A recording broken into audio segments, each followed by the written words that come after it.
What up, y'all?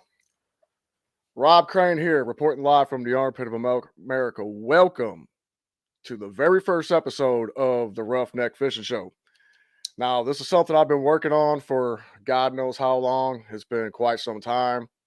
I've been doing the Facebook Lives and all that kind of stuff and little YouTube videos here for a while, but doing the Facebook Lives for basically since they started, I don't know, 6+ years ago. And, now it's time to do the next progression, which is actually have a podcast where I could bring people in, interview people all across fishing.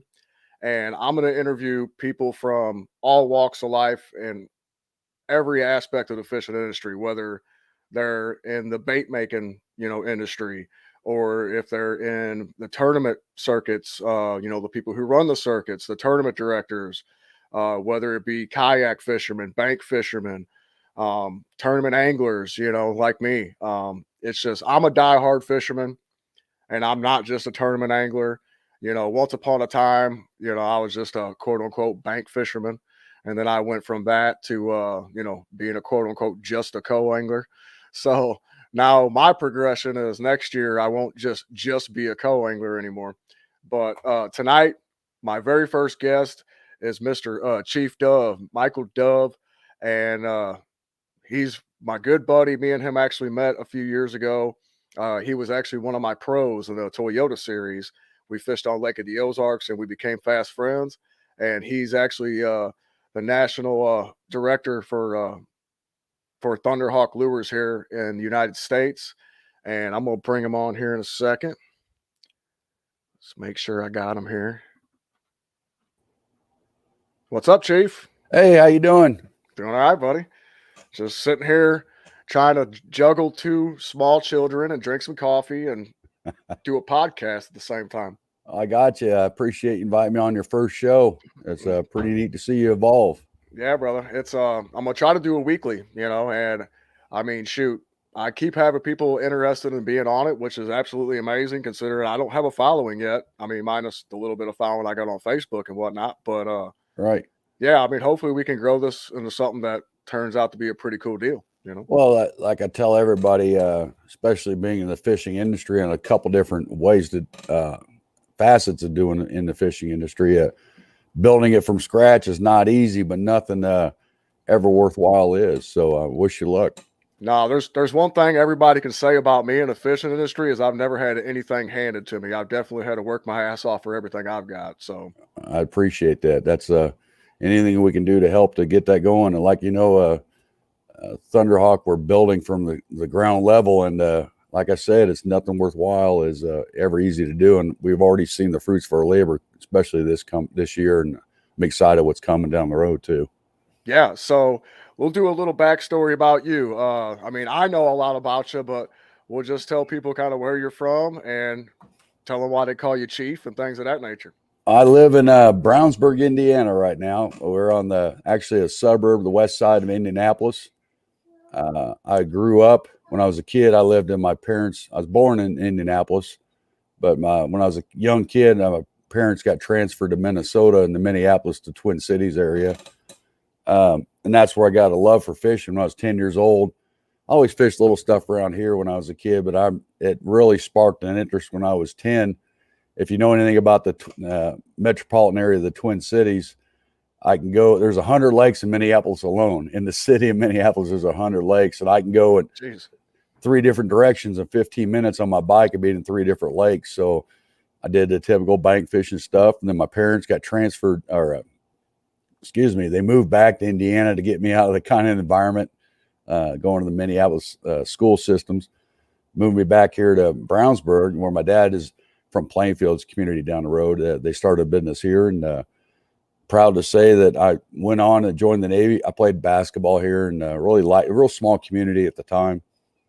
Played basketball and whatnot, and then after that, I decided there's no need for 6'4" centers in Division I basketball. So I went to join the United States Navy after that and learned a ton about what is part of being something much bigger than yourself. Did my time there, honorably discharged. When I got done, I joined the local reserve police department. They were full-time, but I joined at 21 years old. A year and a half later, I was hired on full-time.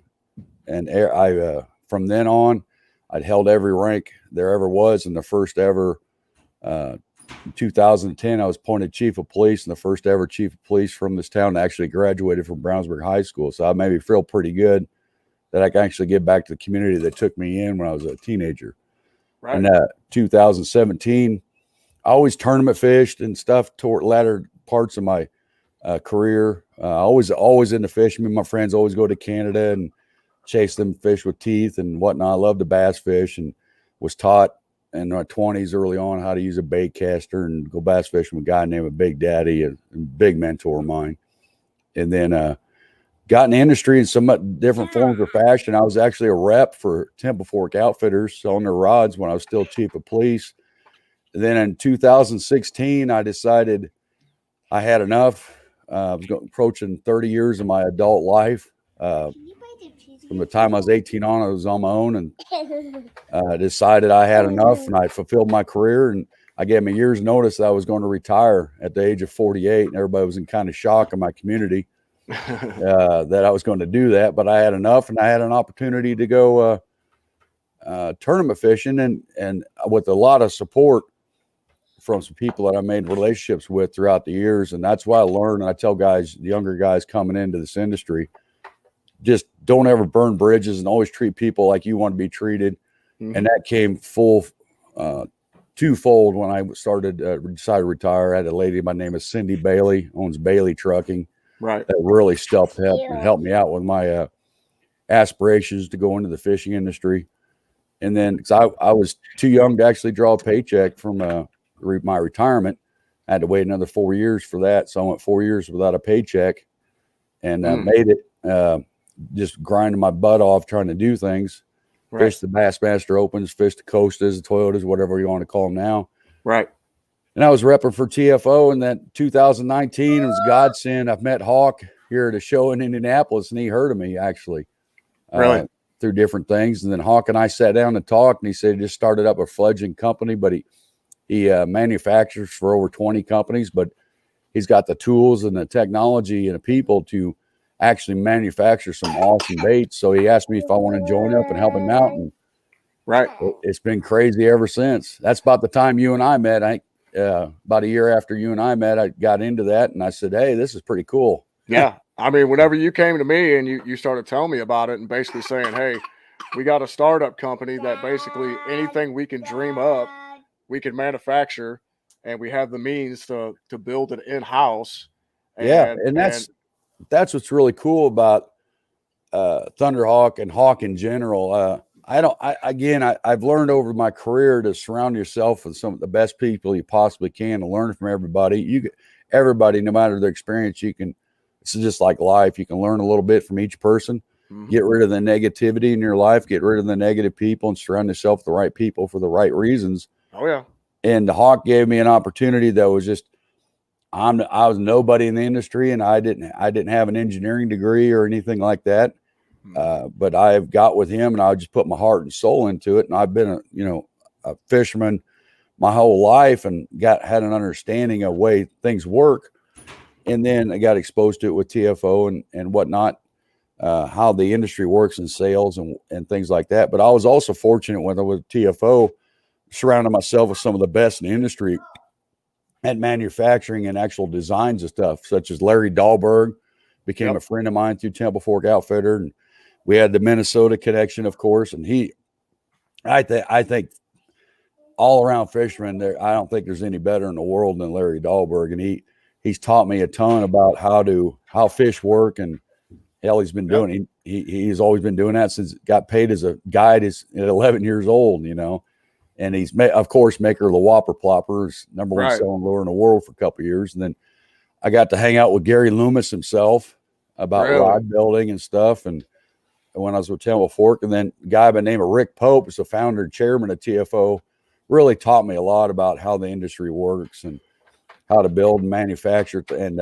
how to put things together. I already had a background in how to team build, if you will, through my job as a chief of police, and I knew statistical analysis. I did all kinds of crazy stuff. Bringing in stuff that you learned from other aspects of your life into fishing. I mean, lot of life's experience came into fishing. And right after that, I'm kind of rambling on here, but when I retired, I actually got offered a consulting job for Juncos Racing. I was in charge of security for their IndyCar team. So Well, being I right mean, next to the track, it made sense. yeah, I mean, I could see you being head of security and a chief of police. If you guys met Chief in person, he is not a small man. I mean, I'm like a normal sized guy. I'm like 5'11" and 165 pounds.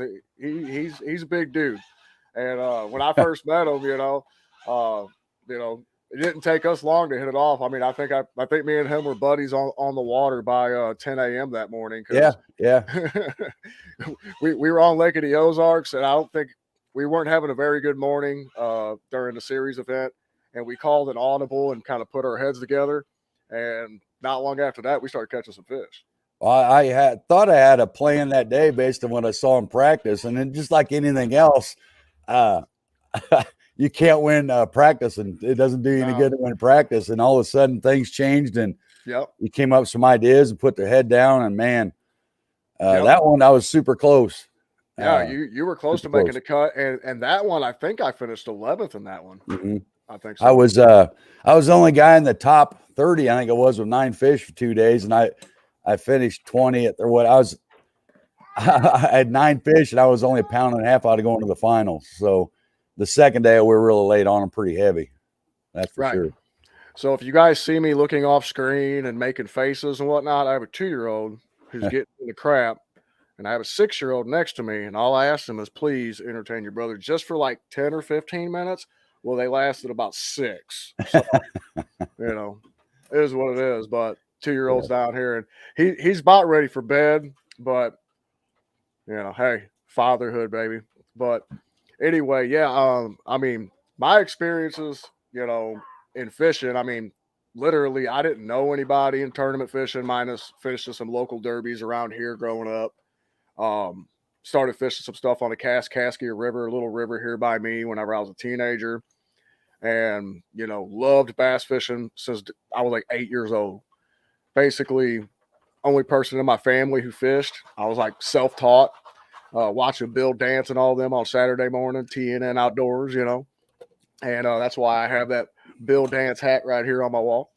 But yeah, and then I got into tournament fishing, got away from it, in my teen years, 16, 17, got back into it when I was like 24, fishing local club derbies. And then finally I'm like, I'm going to the BFLs, I'll do the co-angling thing, try to learn. Did that for a couple of years, jumped up into Toyotas because, I mean, I was spending some significant money as a co-angler fishing the BFLs, 5 of them a year. And, I hate to sound like that guy, but there was quite a few people that I fished with that really didn't have an idea what was going on with the fish. And I did fishing lakes that I knew. So I was like, man, if I'm going to do this, I'd like to at least have a chance to win a boat every rip. What's an extra $400 if I'm doing the travel, missing work, doing all this? I might as well go for it. So, And there's been a lot of talk of that in the industry, the tournament industry, I should say, please go entertain him. with the opening of new leagues and this, that, and the other. And Right. The payouts are, it's hard to make a living in fishing tournaments. You got to have a second source and a lot of support to do that. There's only one way you could become a millionaire or make a living in bass fishing if you're not KVD or Jacob Wheeler or Brian Thrift, guys who just win. Right. If you are a hell of a fisherman and say you're one of the top 50 fishermen in the world, I mean, or 100 fishermen. I mean, you got to have either sponsorship dollars or start off a very wealthy individual, whether it be from a career, from a business you started, and that's why a lot of these guys you see, they might be 40 years old just getting into it because they've already been successful in life, so now they got the money and the capital and they're going to go do it, Right. It's tough. I didn't even try to get it. I was in some team tournaments and whatnot. I didn't even try to go do this till I was done. I already had a full career and retired from it. I was fortunate enough to retire at a young age. Right. But some of these guys, man, I see them on the road, and man, it's not an easy life to be a tournament fisherman, especially on the national level. And I wouldn't want to.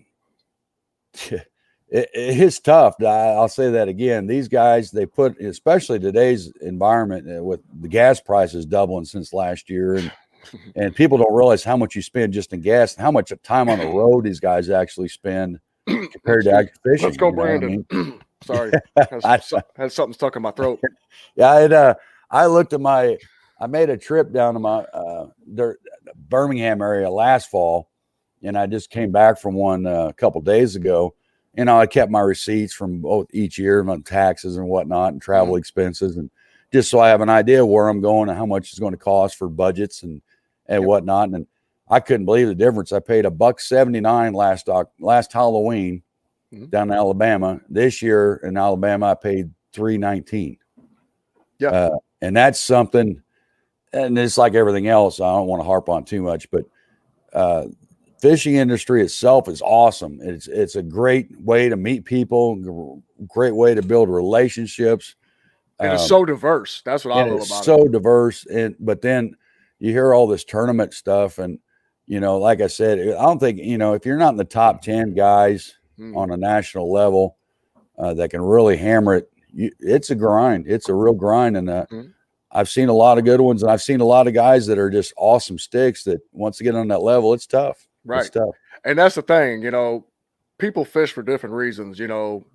Me, like I said, I'm a diehard. I just love the fish, whether it's in a tournament, fun fishing, in a kayak on the bank. I don't give a rat's ass what it is. As long as I'm fishing, I'm good.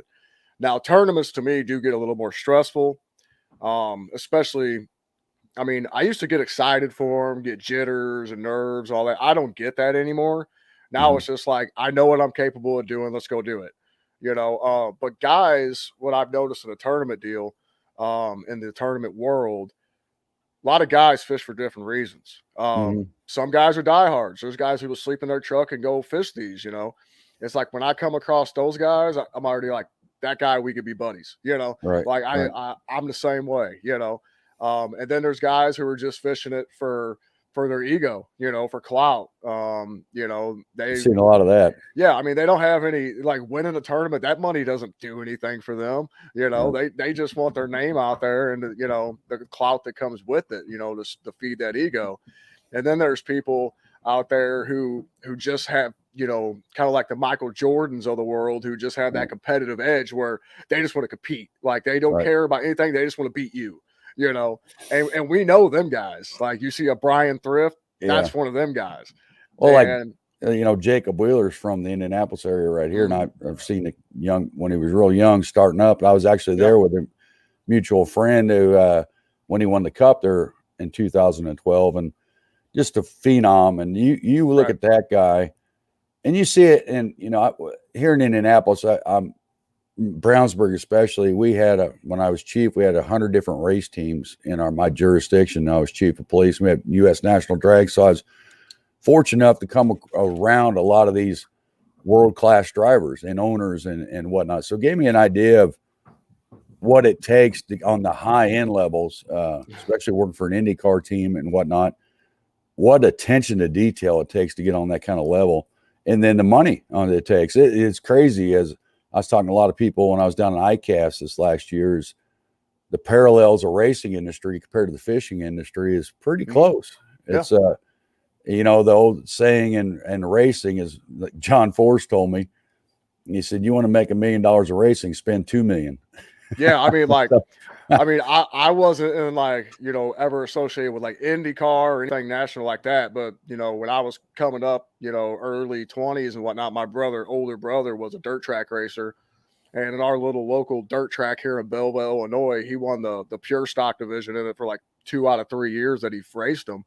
But it was cool to see that because, I've never been a race car driver, but he was. He's raced stock cars and four-wheelers and dirt bikes and all that. That's just him. But going back to that parallel, the two industries, I see a lot of that when I've talked to Jacob in the past. And, I've been around some of these guys, and it's just a switch comes on. That's the best way I can describe it, or, when you're in the zone, because I used to talk about that, athletes talk about when they're in the zone. I can feel it on the water sometimes. You know what I mean? Oh, yeah. I mean, there's days you can't do anything wrong. Like, Yeah.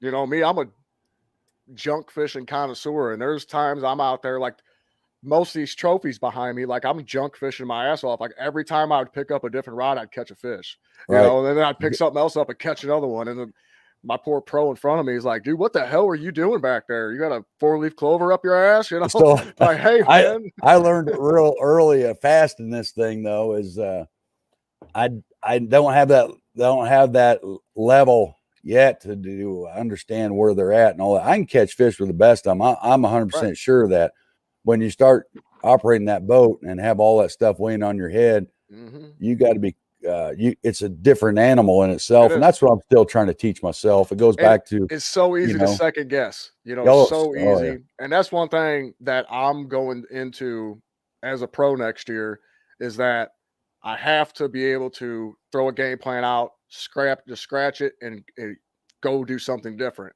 Number one. Number two, fish the conditions. I've learned that from fishing with guys like Marcus Sikora and the Mark Roses and, you know, Dion Hibden and Jason Lambert and all these different guys I fished with, you know, whether it's pre-fishing or in these derbies, you know, the conditions dictate what they're going to do. If your conditions are one thing on Monday and another thing on Tuesday and different on Wednesday and game day's Thursday, but Thursday was just like Monday, you may want to do what you did Monday. You know what I mean? Right. It's you know, it's not a pure science, of course, but you know, there's it relates to everything, and it's kind of funny to me. Not really funny because, you know, there's a lot of these stressors that guys put on themselves, and they say all this stuff and do all this stuff, and I think part of my problem, to be honest with you, it was my career where I can get excited with a net. You know, when I caught that 6-pounder or whatever that close it was, you were in the boat with me, and that was pretty big for the Ozarks that time of year. Oh yeah, that was a great fish. I felt like a kid, you know what I mean? And as soon as we pulled up to the spot too. Yeah. It's like right there. As soon as you cast it up, dink, I was like, oh, here we go. But my point is I have the passion to do that. I think, and sometimes my background in a lot of different things brings something to the table, but at the same time, I hate to say it, but these are still fishing tournaments. It's not life or death, and that's sometimes hurts what my attitude towards it. But at the same time, I know that I've not had my switch flipped yet, because I know what I'm capable of in my past life and history. That if I can learn how to flip that switch, that would make me excel in my SWAT operations that I was in, and when I did all kinds of stuff in the years past or whatever. So now I got to keep myself busy with stuff and doing things. And I love the industry and love the people and love the travel, and been fortunate as can be with the program we got at the Hero Getaway. And now I get to make lures. Yeah, I want to talk about that. Design lures and bring that all. And it's so fulfilling to me to go out from scratch and to have a concept in your head, put it on paper, put it on graph paper, put it in the printer, you make a 3D and see it from, does it work? And you can drop the best lure in the world and concept until you put it in the water, and then it does all kinds of different things, and then you got to figure out if the fish want it or not, you know. So that's what's really cool, is now it's just come full circle. I pinch myself to have the opportunity to, you know, I put 15,000 miles on my truck since June doing this stuff, and I mean, fishing with some cool people, you know. I'm just so excited for the opportunity because, Mike, you made me the sales representative for the Midwest, and just the fact that we keep having new baits come. We haven't had a stall out in the past almost year. It's been since I've been with you. You know, it seems like every 3 or 4 months, oh, we got this new one. Oh, check out this new one. Oh, we got this in development. 3 months later, bam, here it is. You know, a lot of companies don't have the capabilities to do that. They just don't. And maybe some of the major players out there, but a startup, absolutely not. And that's what, again, people underestimate us, because we are technically a startup company with Thunderhawk Inc. With all the things that we need to succeed. Here in 5 years to see what Thunderhawk's going to be makes me very, very excited. And that's just it. And when I sat down with Hawk himself, the owner of everything at Thunderhawk, we actually manufacture, like I said, for over 22 companies now. We can pump out 1 million baits in a month. Mhm. in our factory. We actually do it all. And that's what people don't understand sometimes, how hard that is. Right. But and when we started up Thunderhawk, we actually had millions and millions of dollars in manufacturing equipment and the people that know how to do it.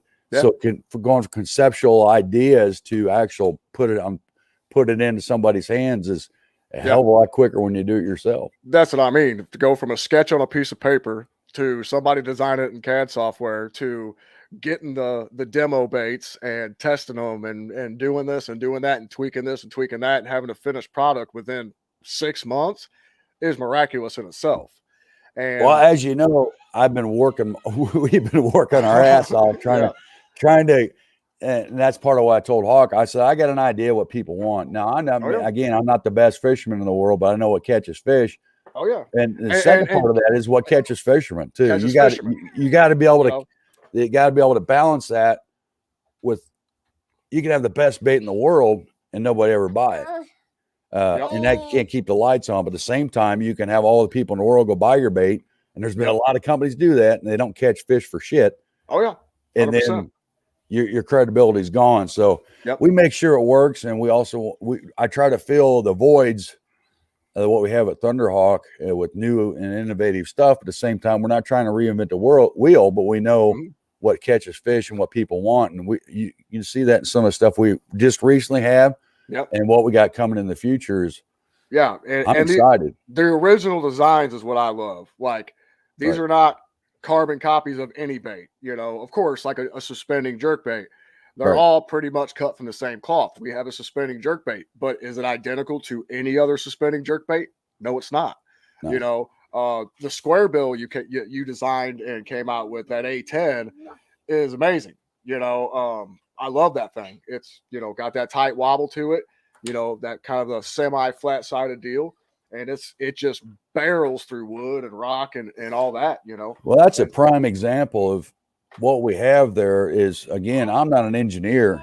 I just know what I want in a bait, if that makes sense. Right. So if you try to put everything you possibly want in a bait and you design it and you have an idea, and, you know, it took us several times to get it right. Don't get me wrong.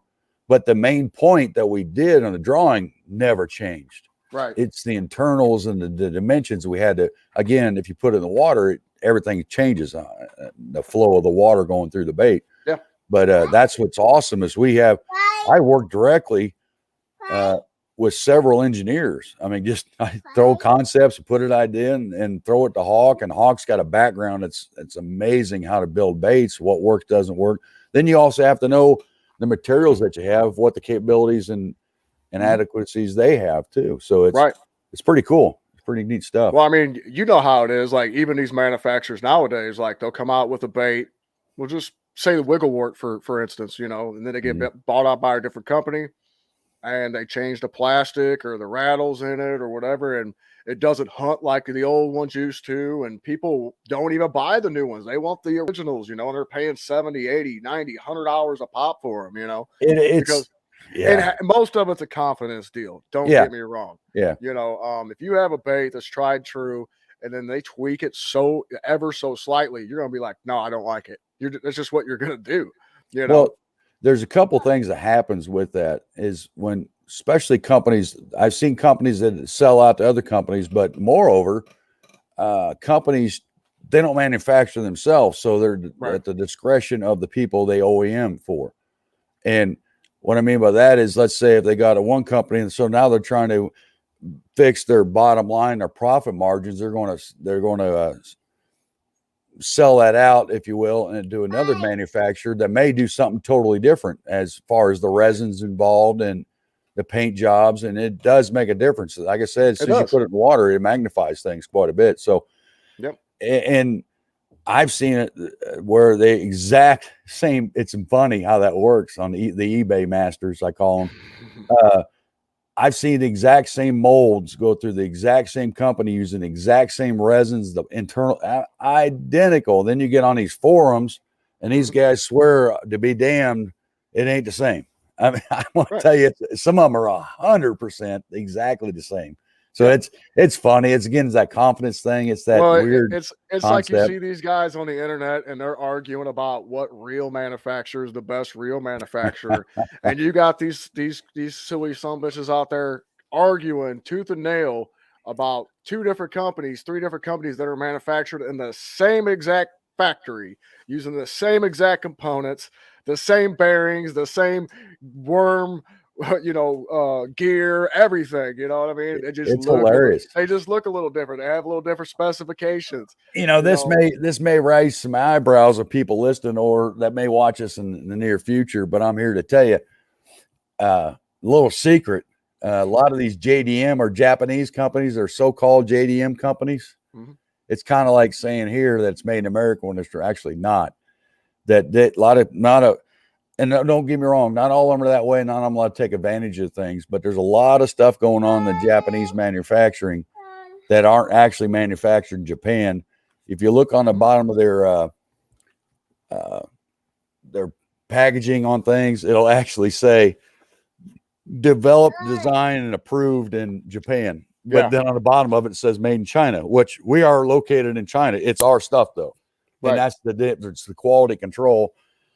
It's interesting to watch this stuff. And I hear people argue. I don't argue with people. If you have confidence in something, you can't tell anybody nothing nowadays. Yeah, go ahead and pay $300 for something that should cost you $50. Go ahead. You know what I mean?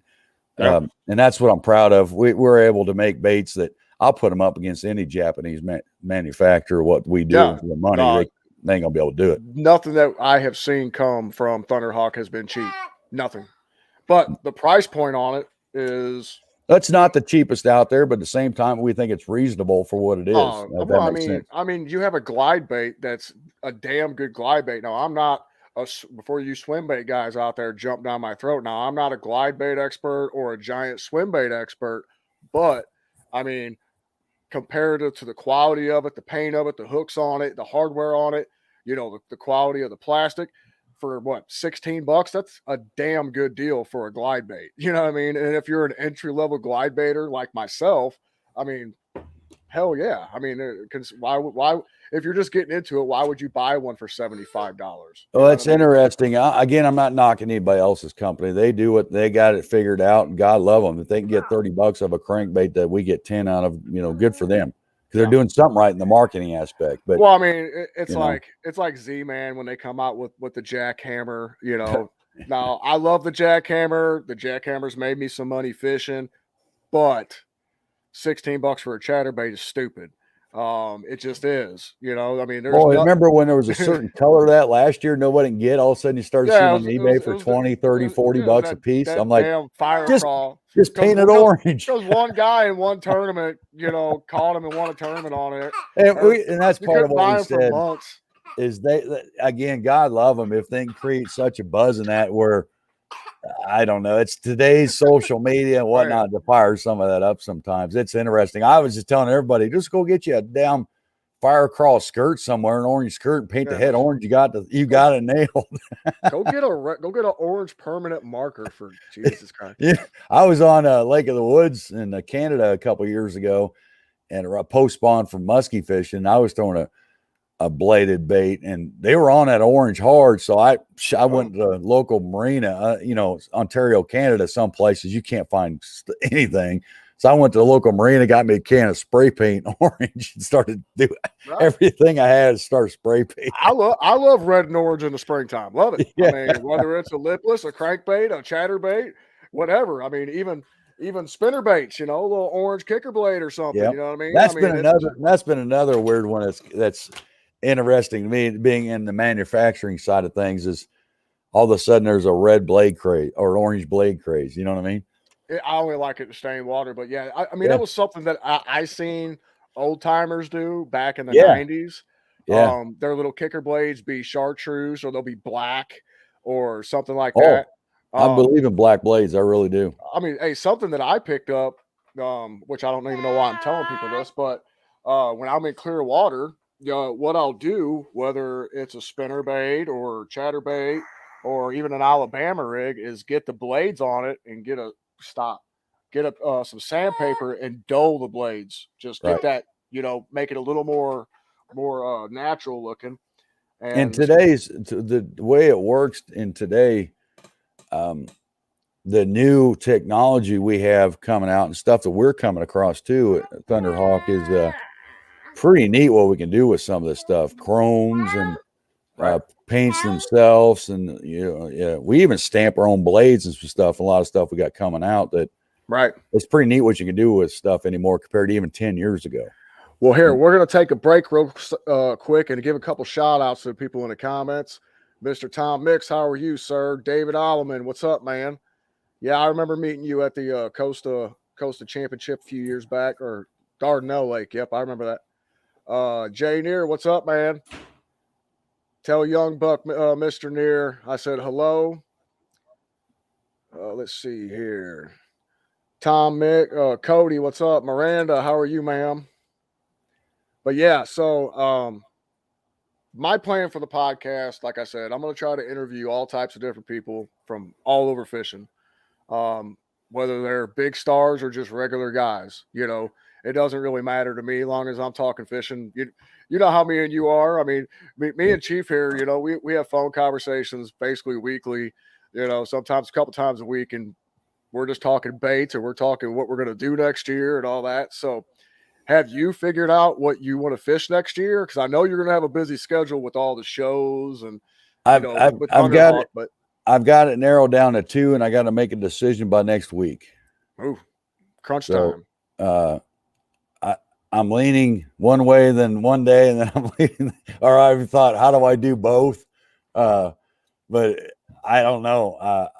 I will probably decide for sure next week, and I have to by Well, the end of the I week. say I don't think the schedules came out yet because they're actually getting ready to have one on Bull Shoals this weekend, which I actually kind of forgot about that tournament. Yeah, That would have been a hell. I mean, you got to have a Nitro or a Bass Pro Shop Johnny Morris boat, but I mean, I want to fish one of those Bass Pro Shops U.S. Opens, team tournaments next year. yeah, I that's mean, pretty interesting. it is because if you qualify, I think there's 4 qualifiers during a year, maybe 6. And if you qualify through it, then you go to the championship and you fish for $1 million. So yeah, I got an invitation to fish up north in the league, and then a series, I should say. Then I also got another thing sent to me by a well-known TV personality that says, "Hey, check this out. It's a team concept, 40 grand a venue on a team tournament trail." It's but the other, I gotta, like I said, I gotta make up my mind. And I love, some of the things I'm looking at too is the national level of, without being in the Major League Fishing and all the stuff that goes with that. I love that catch weight release format too. I excel at it in the past. I like it. I fished them the first ones on the amateur level they've ever had around here and did well. yeah, but So you never know. I mean, I've always, the premise of that format I've always thought was cool. And I know my mentality as a co-angler, I would probably do really well if I was on the front of the boat in that format. Right. But like everybody, the 5 fish guys are like, oh, it's stupid, I hate it, this, and that. And my whole deal was, well, why don't they just do that, but only count your best 5? You know what I mean? Like, right. And you have Kind of like Lake Fork when the yeah, elites go to Fork, yeah, just you go there and you can catch 100 bass a day, and you only weigh your best 5. You can upgrade throughout the day, whatever. Well, Let them go as you weigh. I think some of the rules for each series too is also to add drama where drama doesn't need to be. But for some, let's just say one series of 5 says no nets at all. The other series of 5 says use your net. Right. But in reality is today's nets and stuff, they actually less stress on the fish to use a net, but it creates drama when they lose one on the side of a boat in the Bassmaster Classic with a jerk bait. You know what I mean? Yeah, I mean, and then you go to catch, weigh, release, don't touch anything. That's cool. It's, I mean, I don't know. It's competition. It's different thing. You can't make everybody happy no matter what you do. No. At the end of the day, we're all out there fishing, catching fish. We're hooking them in the face, Yeah. Now, during the summertime and the spawn time, taking a fish and taking it away from a bed or taking it out of the deep and putting it in a live well and banging it around the live well for 6 hours and running a 48 miles away from where you caught it at. Is that good for a fish? Probably not.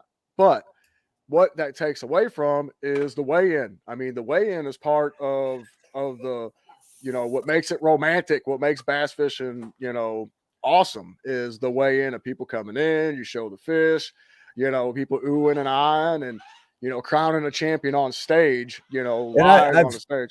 And I studied that a lot here recently, being an aspect for Thunderhawk, just because where we're going to spend our marketing dollars, right, and where we're going to do our shows and whatnot. And I've looked at red crest compared to the Bassmaster Classic and whatnot. It's interesting. I'll get to that later, maybe, that red crest doesn't have the weigh-in, but they're going to have an expo. So how that's going to work out is quite interesting as well. So, yeah, I definitely want to try to make it to that next year with you guys, and then ICAST.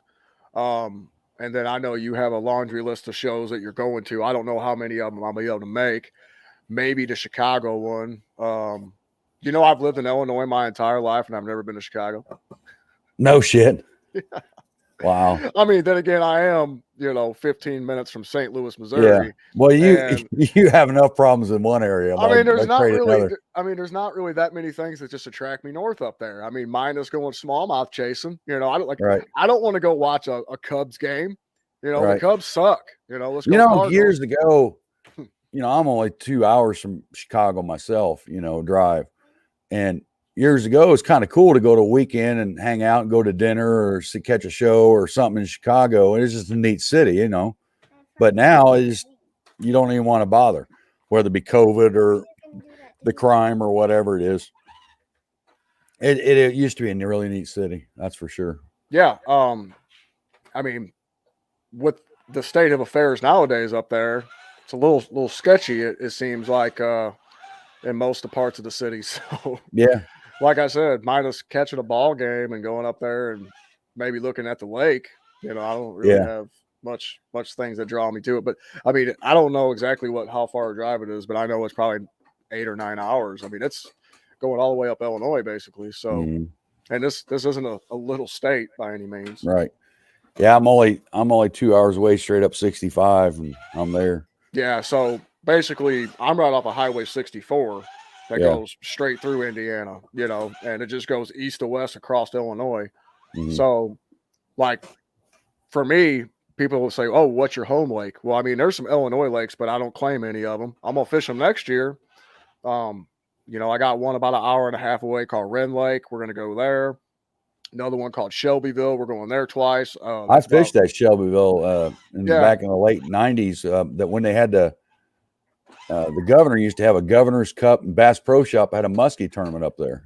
Yeah, well, I used to fish that. I didn't fish Shelbyville I fished it like once or twice when I was younger, just messing around down there with no tournaments or nothing. And my cousin last year called me and said, "Hey, there's a USA Bassin tournament there on Shelbyville," and I was like, little team deal, and I was like, "Well, shoot, I'll go fish with you, and I'm just gonna throw a jig off the back of your boat all day." Right. And so we went there, and that morning he wanted to go flipping. This is the middle of the summer, it's July, and I was like, after an hour, I'm like, "Man, we need to get off this bank. Like, we got to go out, bro." I'm like, "We got to get on some points. We got to do something different." And so as soon as we went out, we started catching some fish, and we ended up weighing 4 keepers that day. And I lost our 5th one like 3 times or twice. Just could not. The 5th fishes would not come on, but I did catch big bass of the tournament on it. I think there might have been 30 boats in it, but yeah, I got big bass at Lake Shelbyville last year. There you go, USA Bassin. There you go. And we took 5th place. So, and there's muskies in there. Yeah. Big ones. A lot of these lakes here in Illinois got muskie in them that people don't realize. Yeah, Lake Shelbyville's got some. Kincaid's got them.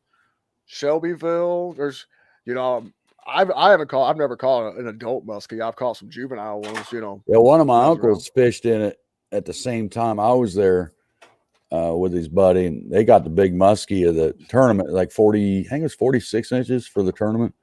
Oh, wow. Which there's 50 inches in there, but yeah, it's highly pressured. It's not like fishing up north in God's country, that's for sure. Nah, I mean, people say muskie is the fish of 1,000 casts or whatever. Like, that seems like a lot of work for one fish. I mean, but, as you know, I just caught a monster up there in Minnesota. Yeah, I was up at Garrison's Resort, and I went up and a 54.5 inch or 45 pound on bass gear. It was awesome. 2 foot of water. Dude, that is a freshwater barracuda, is what that is. It was awesome. It was actually this. You hear this stuff all the time. I've had a ton of them over 40 inches, but I never broke that 50-inch mark. Just a lot of it is I don't live in those areas. You know what I mean? And we go up to Canada, but then we found this lake up there by Garrison's by Bemidji, just outside of Bemidji, and it was a half hour into the second day of being there, right, and had that sucker on, and it was jumped out of the water. Actually, I got my bass boat. It actually using my bass tackle. I couldn't put the wood to it too much. It was just too damn big, So it actually moved the front of my boat out to the deeper water. This big old thing did. So it was awesome. Hell yeah. I mean, I'm down to go catch one, but if I'm up there fishing for hours and not catching no damn muskie, my ass is probably going to have a slip bobber on with a live shiner or something, trying to catch a walleye while I'm at it. You know what I mean? Just having a bobber out there floating while I'm muskie fishing, just because, and walleye, I love eating them damn things. So, I'd like to go up north and chase some of them freshwater barracudas with some walleye and try to catch some brownies while we're at it. You ever want to just pick up how to start muskie fishing? Just watch anything Larry Dahlberg's done over the years. Dude, I've watched Larry Dahlberg videos since YouTube was basically invented.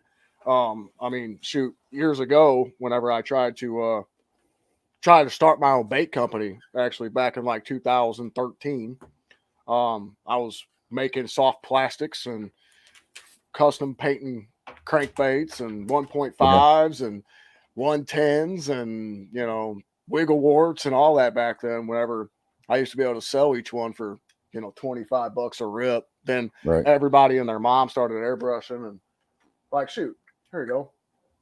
This was an old Spro Little John, Spro Little John that I painted.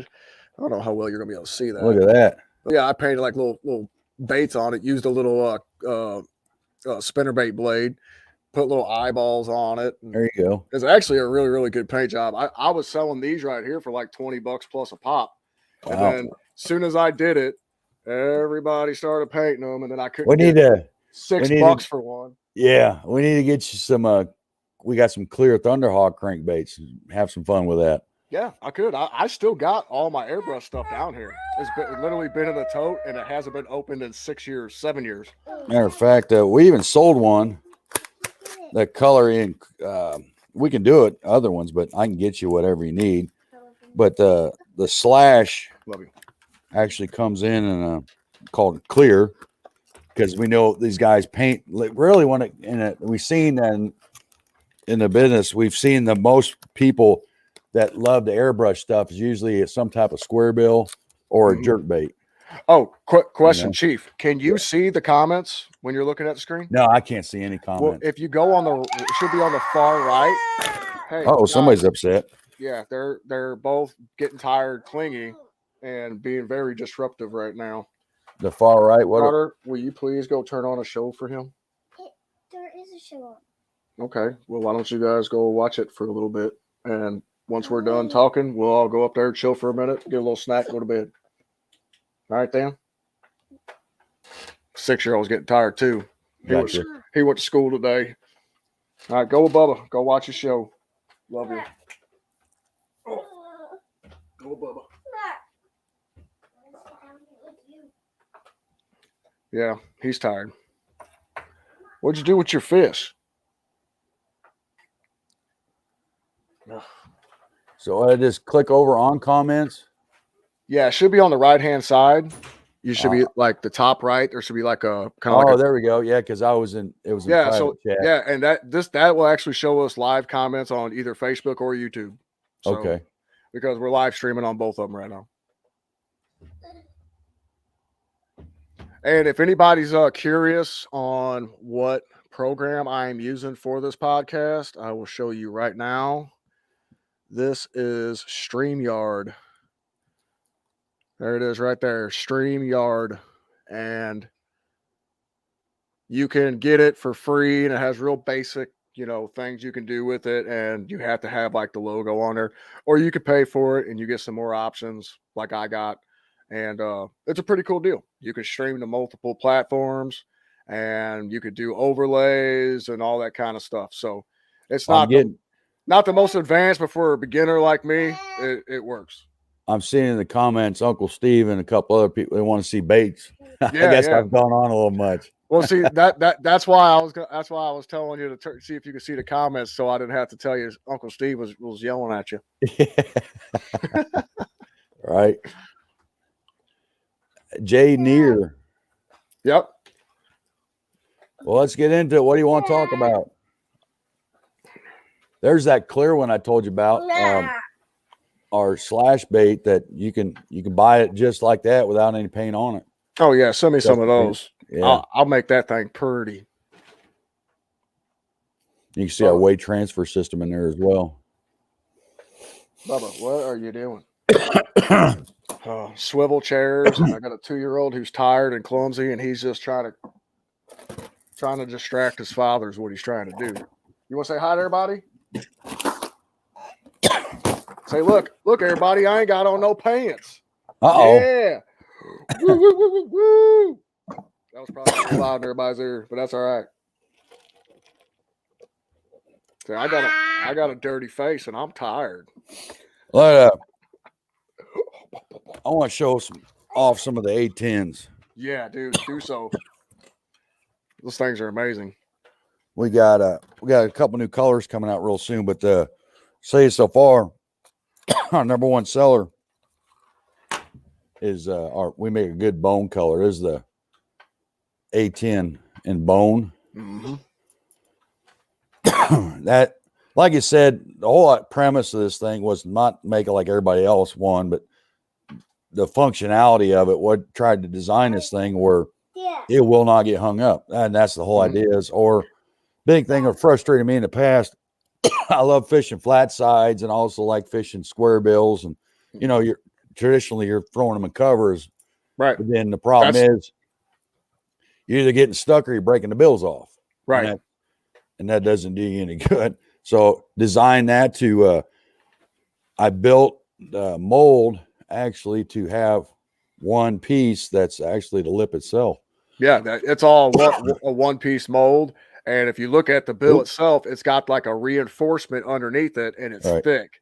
So what happens is when that dude is nosing down, got a real tight wobble, when he knocks, he'll kind of almost like it stuns itself.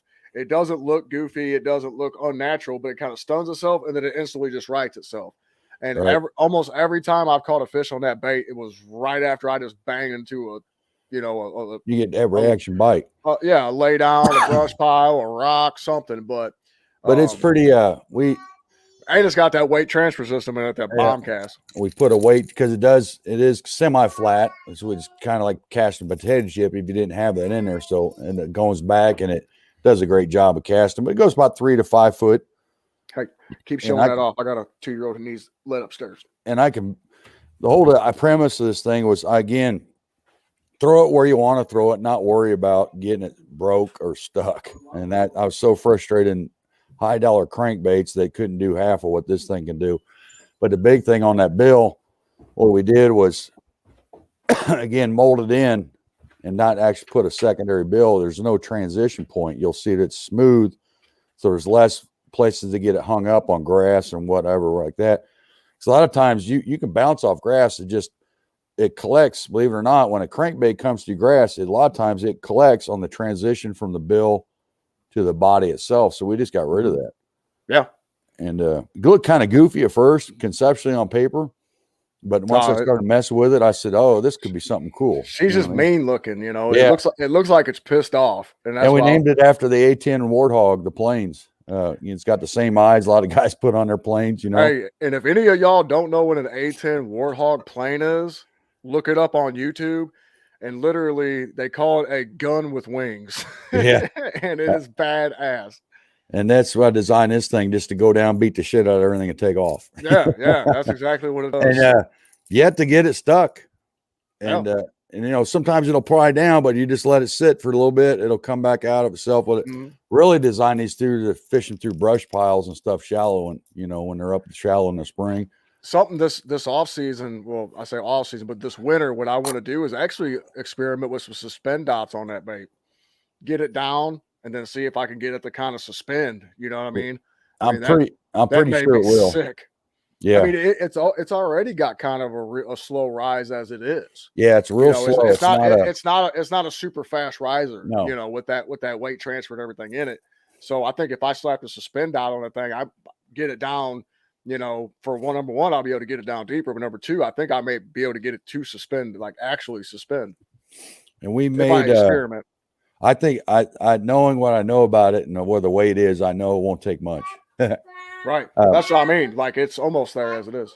We got a lot of cool colors. We initially came out with. They're always asking people what they want, but you know, the tried and true. You know, the brown crawl for spring. You got the red crawl, and we came out with some really sexy colors. Remember, this is one down at Kentucky Lake that slaughters them. Oh yeah, in the spring. We call that blue sides. Blue sides, and then the one with the purple in it too is super. Oh yeah, super sunset purple. Yeah. That deal right there. That's yeah, pretty sexy right there. I'll take that color right there on any hard bait. Yeah. And we got them in the lipless crankbait too. Yeah, we got that in the lipless. We got there's the one people ask me about all the time. I named it Asian carp because it's actually, if you go down Kentucky Lake in the TVAs, you see all the Asian carp, the yearlings that come out, bass just like gobies, you know, they'll feed on them suckers too. So why not? You know? Yep. I like that on bright sunny days too. Yeah. We got some transparent colors. Our transparent bluegill is knock your socks off right there. Yeah, that screams pre-spawn for me for sure. And spawn for that matter. We got regular bluegill, bright bluegill. Our painters are some of the best painters around. Yeah, I mean all the paint jobs are phenomenal. They really are. But the couple of them I came up with for especially smallmouth, because you can't.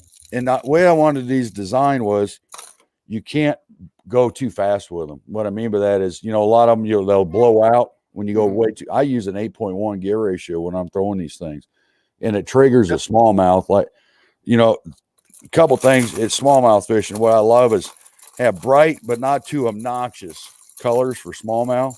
Right. And then something you can just crank the hell out of, and they'll come up and hit it. I mean, that's just the best way I can describe it. We came up with a color pink in a request out of Susquehanna River area in Pennsylvania, eastern Pennsylvania, with our jerk baits. So I put that on my A10 as well. It's got a little bit of flash. It's something you don't see. You know what I mean? Transparent, but again, it's pink.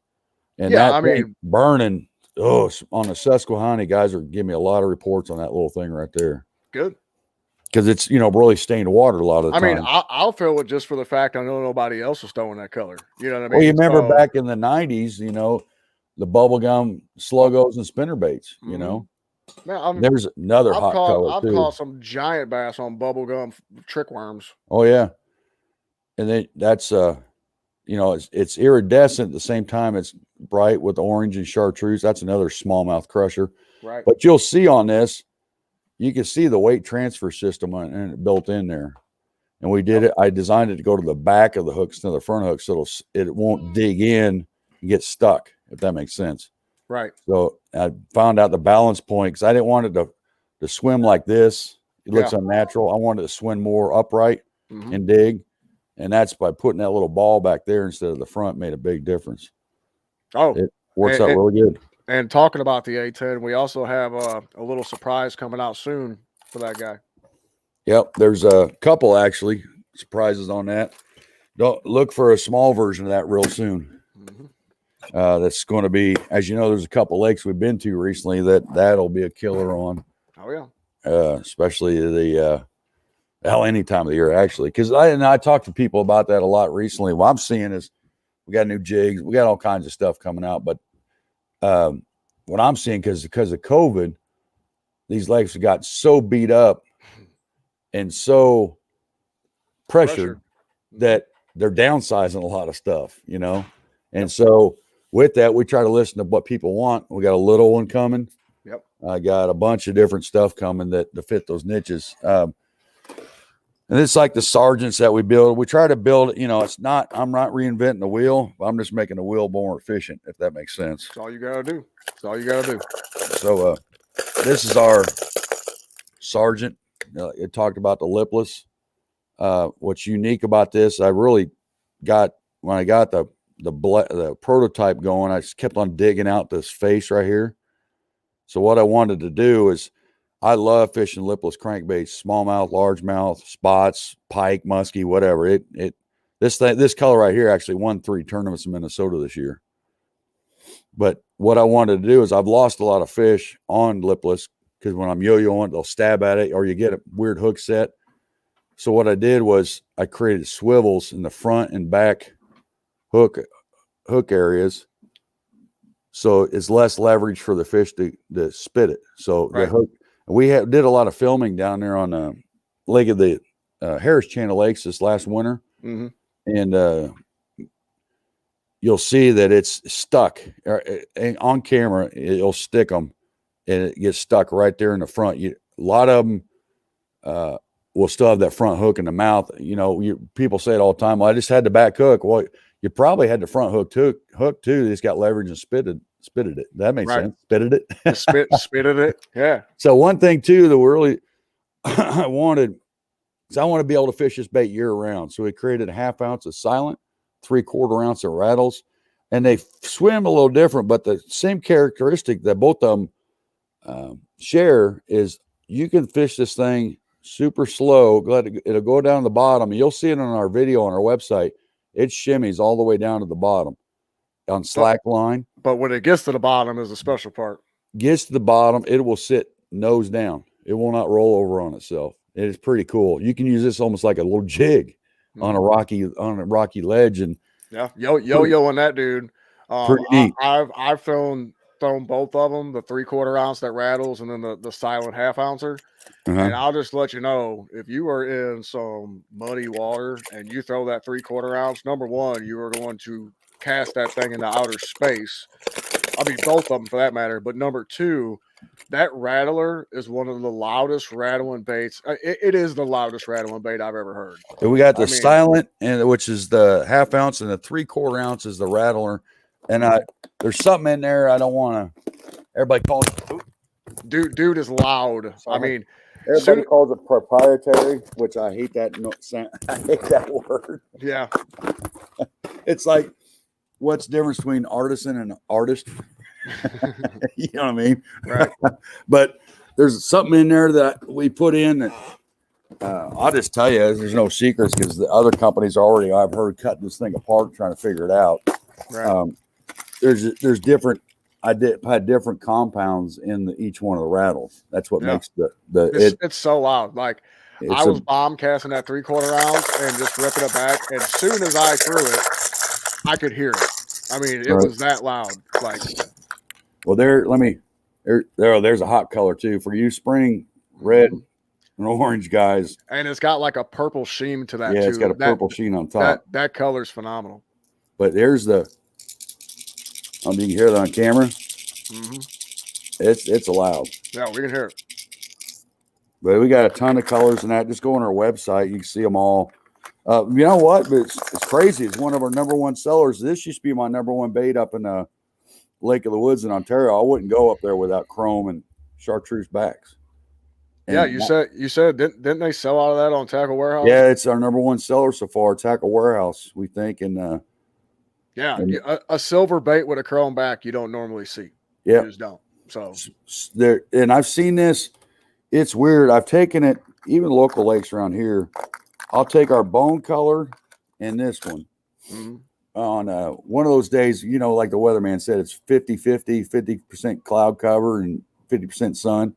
Right. Well, you'll have parts of the day where that cloud is overhead for half an hour or so. I'll switch to the bone, and then all of a sudden it'll be bright and sunny. I'll switch to this, and I've seen it make a difference. Yeah. It's crazy. Absolutely. But in the same water clarity, that's why I like that little bit of chartreuse, but you get that little bit of shimmy and the brightness of that. They can see it in stained water. Then I'll switch to the bone if it's an overcast, if that makes sense. Right. And I really like that color. I've been messing with that color. I've been using that color for about 20 some odd years in the lipless. And we got a ton of other stuff, as you know, but just a sneak peek. Color's not even on the market. First time anybody's seen it. I don't know if it'll pick it up or not. The different hue. Calling that one the Spawn. I don't know if the camera's picking it up or not, but it's a pearl bone base, chartreuse, and the chartreuse actually changes. It covers more than you see on one time. Then the top of it's like a pearl blue, and we put an outer coat of pearl blue iridescent, if that makes sense, on the whole body, overcoating it. So it I don't know if we really see that there or not, Rob.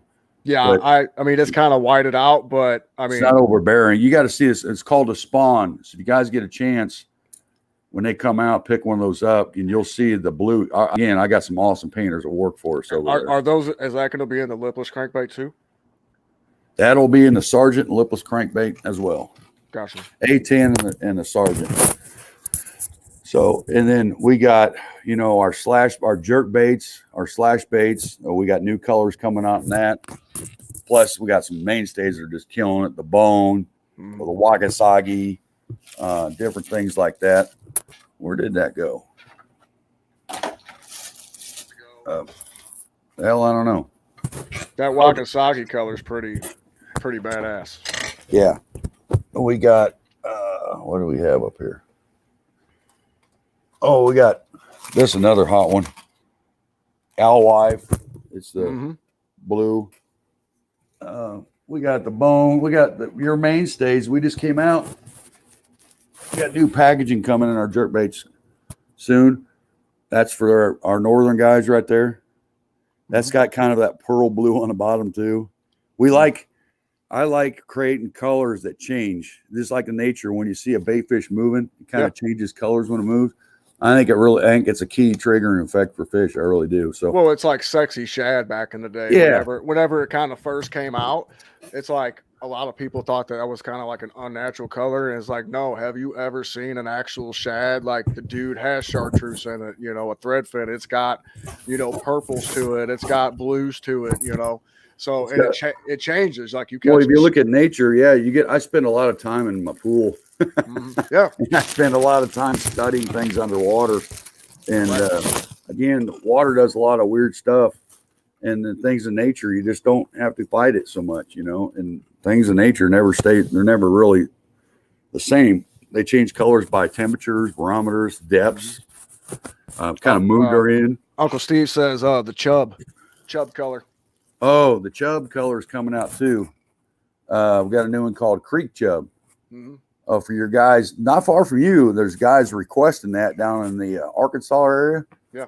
The White Rivers areas. No, I see, I'm a member of a bunch of, Missouri and Arkansas, lakes and, fishing groups and stuff like that.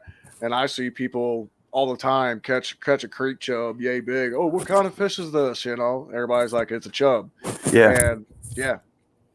They're and up north too, they're asking for that color a lot. And there's something that I kind of found out by accident, not living on the lake and being a local per se, that I really didn't know fishing it all them years, like Table Rock, it's got a very, very predominant population of spotted bass and smallmouth. Of course, it has largemouth, but it has a ton of those, secondary species of bass in the lake.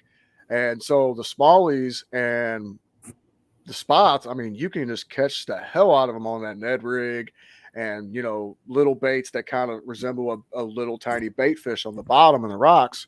Well, I was running a kids derby for the series that year. And we had the little kids derby there at the Bass Pro Shops in Branson on the whatever river it is right there, the Taneycomo, and all the kids were fishing with little night crawlers and stuff, and they were catching these little bitty fish that looked like a goby, and I was like, "What the hell are these things?" And so I didn't know what they were at the time, and they were scoping. Scoping, Yeah, and there was just tons of like these kids were catching these things left and right, and they're all like purplish, brown, green pumpkin colored, Well, and you it's like, know, well, no shit, we're catching them on Ned rigs. They're eating these damn things in the lake, and people are like, well, I don't know if they're like, trust me, if they're into the water going into the lake, they're in the damn lake. sculpins, there's a couple bait companies that had sculpins made in their repertoire at one time. Yeah, I mean they look just like a goby, like Yeah, literally, they're like thinner. yeah, and they're smaller, and they're just same Speaking thing. of spots, we talked about that before, but I love that color if there's spotted bass in the water too. Oh yeah. Yeah, I was doing well with that in practice. We were down there before I sunk my boat on Grand Lake. That was pretty hot color down there. We got the jerk baits. We got all kinds of stuff. We got our buzz toads, but this has been pretty popular too. We do collaborations with Jerry Rago as well, out of California. He's a big swim bait guy, and our Thunderbelly right there. It fishes like a hollow belly, but it made it solid, and we actually comes with its own 2 in a package. We actually make our own weighted swim jig or swim hook, bait hook. Yep. In the package itself works out pretty good. So when you buy a pack of Thunderbellies, it comes with 2 baits and a rigged hook for you to just take it out of the package, rig it up, and fish it. And I've caught. Oh yeah, you caught a big one out there in Illinois with that thing. I caught like 4 or 5 big ones this year on it, and I haven't fished it that much. Like usually, I'll pick it up when I want to catch a big fish, and not long after I'll catch one. Wasn't that the color you caught it on? Or yeah, it was that one. And then we got all bright colors. We got bones. We got natural. We got bluegills. We got shads. But there's clear water special right there. Yeah, no, and that one there, I love that one. And it's awesome. It's got you can feel a thumping on the end of your rod tip with this thing. That thing would be dynamite on Kentucky Lake. You get a 3/4 ounce or ½ ounce just straight up head on that. And look at this. I'm gonna squirt. Look at this. Yep. No, the plastic on that, I mean, it's a thumper. Like the dude, it thumps. It's got a great, paddle tail to it, but it's also got that wobble to it. You know what I mean? That natural just looks like, hey, eat me. I don't have my head on together like the rest of the fish in this school. Go ahead, eat me. Right. Something's wrong. And the bass are like, you know what? That goofy looking at some bitch over there, I'm gonna eat that one. The one that's kind of slow. That's one. Yeah. He don't look like he's up to par with the other ones. And there's we also make soft plastics, as you know, camel crawl. Yep. Make that in a ton of good colors, but coming out real soon. The baby, yes. The Camel Carl Jr. This is dynamite. They're both dynamite. Ton of action in both of them. They move a lot of water. But I'm gonna need 400 of the little one and green pumpkin and green pumpkin purple and green pumpkin red and black. Well, I tell you, we actually made a great. This is not a pearl. It's not white. We actually make a bone color in it now. Yeah, you can't really. Well. Yeah, your cameras kind of make it whitish, but whenever you were on when you were on your phone, it's a bone color. Yeah. I don't know if you can't. I don't know if it makes any difference there or not. A little bit, yeah. It's actual bone. You can kind of see like a yellow hue to it. And the surprise we got coming out, I've worked hard on this. I got a certain company called me that's buying a bunch of our stuff and says, hey, I know you got this paramilitary thing going on, and I like what you got, and yada, yada, yada. He said, you ever think about making a finesse jig? I said, that's exactly what I'm working on right now. And a hybrid finesse, which, as you know, a lot of these jigs, they're like we talk about their downsizing, but you want the 2 things you want is you want the fish to hit it, and you want to be able to go where you want it to go without getting stuck every 2 seconds. But the biggest thing I've seen on these small is the hook. The hook is a lot of times they put the itty skinniest little hook in there that, hooks have come a long ways in the last several years, as you know. So what we did, I designed one, sat down with paper it took a long time to do it, but I came up with it called the Grunt. It's a hybrid finesse jig that skips like no tomorrow. We put 3D molded eyes in it. We put just the right fiber guard in it. But then the biggest thing, they're hand tied, and these are rubber, by the way, rubber and tinsel to give it a little bit of hue when it goes by you. but we got a keeper in there, hand tied. But look at this hook. I made it on a Shaggy style hook. Yeah, But I it's dig that. extra thick, and we've tested these all over the country. Matter of fact, the world now. That we made it super sharp, but it is super stout. And to be honest with you, I got lucky on this one. This is the concept that I wanted, was that small hook, and 90% of the fish I'm catching with it's getting them on the side of the jaw. Nice. And for whatever reason, I'll take it. Well, it's because they're chomping it. Yeah, they're chomping it. They're biting down. They're biting. They're not tasting. They're not just pecking at it. And I'm not losing fish on it. Yeah. Well, I'm sure if you didn't set the hook right off the get after they bite it, they probably choked the thing. Yeah.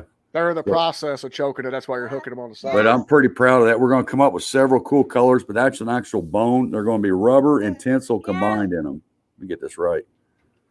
Well, I mean, good looking jig. I mean, I've been known to throw a jig. Yeah. And finesse jigs, I may know something about them. Basically, almost every single one of these trophies behind me is because of a similar jig to that, which actually is one down there. So I want to chime. I need to get some. They're probably the first. They eat the jig. That's what they do. We just had a huge order for these. Couple of our major buyers, and these will be coming out first quarter next year. You're gonna love the colors in it.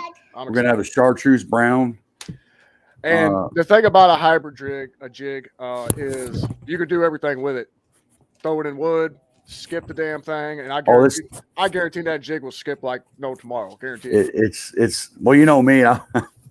What weights are going to come in? I guess right now it's just 3/8. Right now, just under a 3/8, just under 3/8 of an ounce.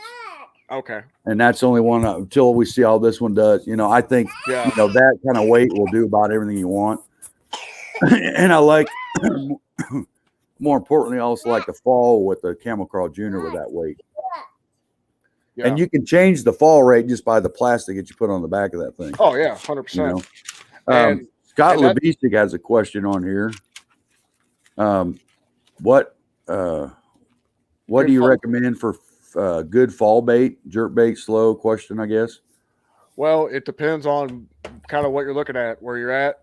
I mean, of course, I'm going to say jig. Everybody knows I'm going to say jig because I throw it 12 months out of the year, and it seems like my biggest bites on it become in pre-spawn, and it comes during fall. So, but like we were just discussing with the hybrid jig and the smaller finesse jig style jig, you get more bites. Now you will get that big bite, trust me. But for years and years, all the old timers, jig is a big fish bait. Jig is a big fish bait. They say the same thing for a spinner bait, but whenever you have a small jig, smaller profile, you will still catch those big fish, but you will also catch those tweeners, those keepers that you may need. Scott lives here in Indiana. I'd recommend Scott. We also have for right now our jerk baits in a small jerk bait. Are good on there. They're called /80s and the /110s. We have weight transfer systems in them.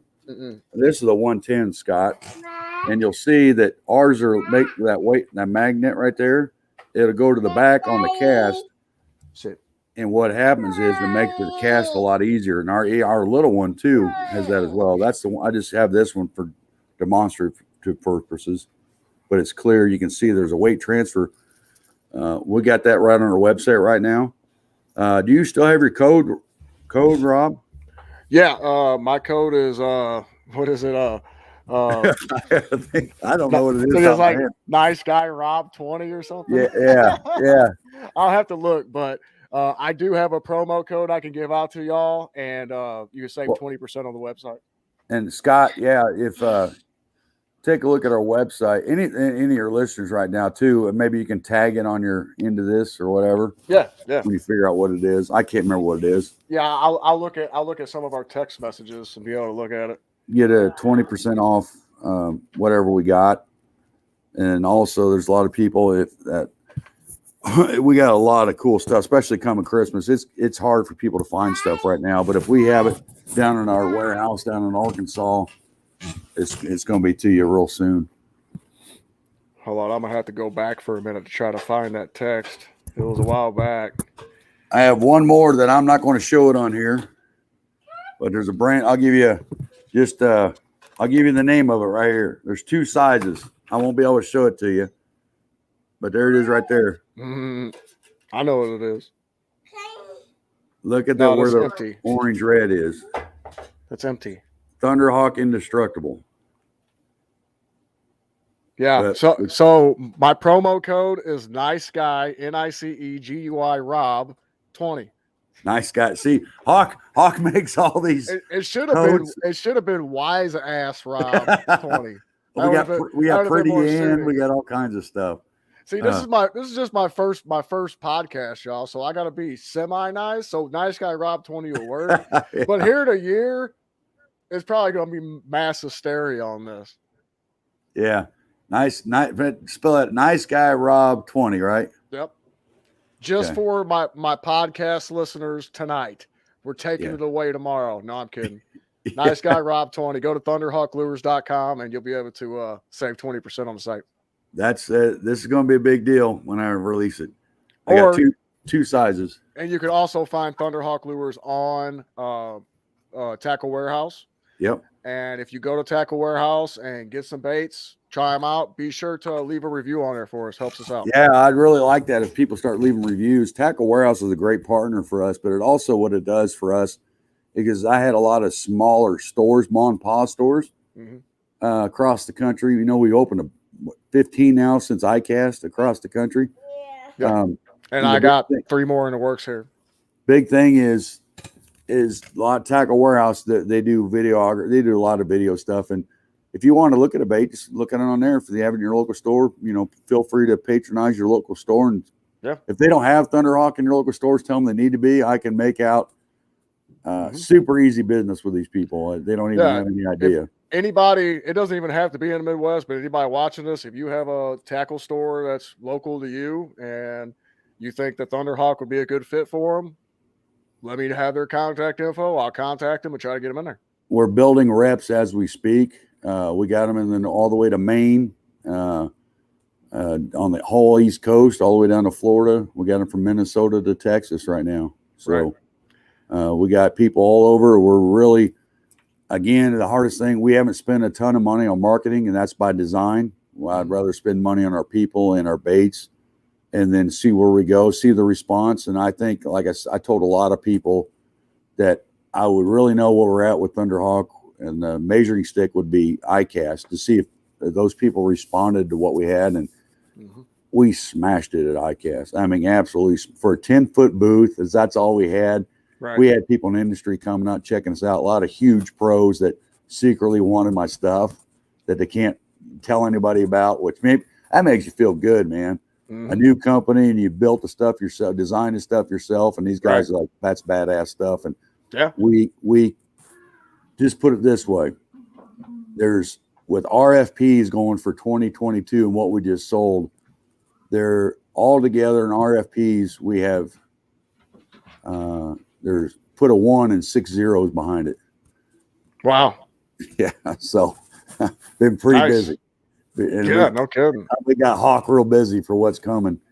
Good. And that pre-orders right now, I'm telling you, you guys need to pay attention to this grunt in the A10 Junior. I already have pre-orders of upwards of 200. Oh, and we do have a surprise coming for Christmas, correct? Yes, we do. You'll see that on Tackle Warehouse. Keep track of the Tackle Warehouse giveaways. We've donated a new go bag, and you'll love it. I can show you the go bag. We have this for Christmas special on Tackle Warehouse. They're giving these away, but we're going to sell these later. It's a sling bag. You can put your tackle in it on the bank. You can throw it in your car and throw your gun in it. It depends what state you live in. Sorry. Oh, shit. We got a Velcro plastic patch right there. It's got all kinds of compartments in it. And I like this. I call it the go bag. So I was in the military or for police work, I always had a go bag. Right. stuff I needed just to go. I got called out in the middle of the night or do whatever. And this is, not extreme as go bags I had before, but it does the job. That looks perfect for a couple baits. Yep. Some beef jerky. There you go. I mean, throw it over your shoulder, get a rod, and go. Yeah, you could put your phone in there, put your keys. Yeah. I mean, I may I get one loaded up with tackle and keep it in my work van, in case of emergencies. If I see a lake that needs to get the jig into the face, you know what I mean? Now the go bag is the Christmas holiday bag, we're going to call it, is going to have 8 baits in it. Mm-hmm. And then this bag itself is going to we're going to retail for $20, $19.95. Excuse me. Mm-hmm. So that is coming soon. I'm going to be giving away a couple of those bags to some of my podcast viewers. Yep. So yeah, look out for that in the next month. I would say if you want to do your podcast by Christmas or something, I can send you direct a couple of those. So yeah, we'll do that. We'll also figure out a way to do some giveaways, and we'll do it. I can't show the bait. This is the hidden grenade, by the way. I can't show the bait, but I want to show what this indestructible. And I found out we've come up a way to my first testing up Minnesota with this bait. I put it on back. You could do it several things. Big thing it's going to be designed to do is free rigging, but I designed it to do Carolina rig, free rigging, the small ones, and do drop shot. But I like putting it back on my swim jig and like lily pads up north. And I went through 25 fish where I finally decided to take this trailer off. Wow. In lily pads. So just give you an idea of what we're talking about. Nice. Damn. Pretty cool. I'm excited about that one. Hell yeah. And I could already think of about 4 different baits that we need to design and come out with for that plastic. Yeah, we got, like I said, we are working our tails off right now, working on concepts and designs and listening to people. Like I said, I've been all over the country this year and I love it. I've been fishing down in Florida, Alabama. I've been I got guys upstate New York. I've been trying to get to Canada twice because of the certain thing going on in our world. That's not happened. So I've made 6 trips to Minnesota this year, been through a lot of places and trying to listen to what consumers want and fishermen want, whether it be forums or talk to them in person or on the lake. Mm-hmm. And I think we're on it. We're not just making baits to make money, if that makes sense. I'm not gonna lie, we love to make money because that makes us bigger.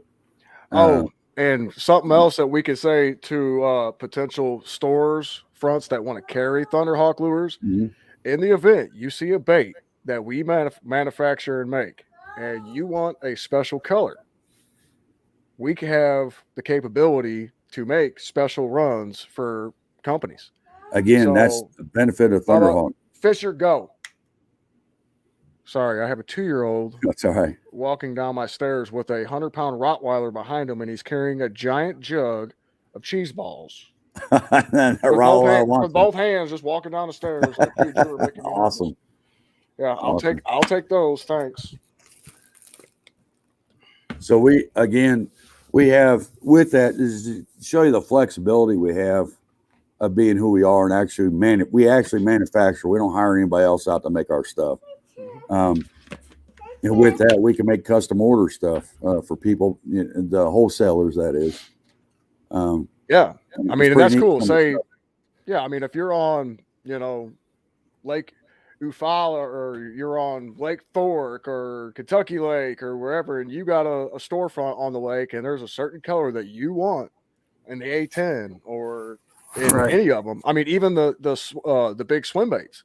Mm-hmm. We have the capability to make a special run. You have to, of course, order so many of them, but we can make them, and you could have them in your store and nowhere else. Well, it's interesting because, like you said, there's some little nuances sometimes of different lakes throughout the country. We had a client in Minnesota that ordered 2 specific to his area colors in our camel crawls. He ordered 1,000 of each because he knows as soon as he shows people that color that you can't get no more in certain other, and we can make it. I was like, wow, really? Yeah, no, that camel crawl is a good little cricket. I really like that bait. Like it's got some thump to it, Yeah, and the little one, for as small as it is, you wouldn't believe how much that little thing kicks. And I think paired with our grunt jig, it's going to be awesome. So Scott Levisi said thanks and yes for my Christmas to me. Yeah. Hey, He got the discount code and yeah, there you go, Scott. Hey, yeah, we'll go to thunderhawklures.com, and we also have free shipping over 50 and use your 20% off right now. And the A10s, but that jerk bait right now would not be a bad way to go, Scott. And some other things going on. If you want to get Christmas gifts, out of that too, much appreciated. And everything on there. Okay. I'd also recommend, Indiana, you can't go wrong in that where he lives with a lipless crankbait and a square bill and a jerk bait, Absolutely. and our camel craws. Around in Indiana, Scott, I was, June bug, green pumpkin, stuff like that.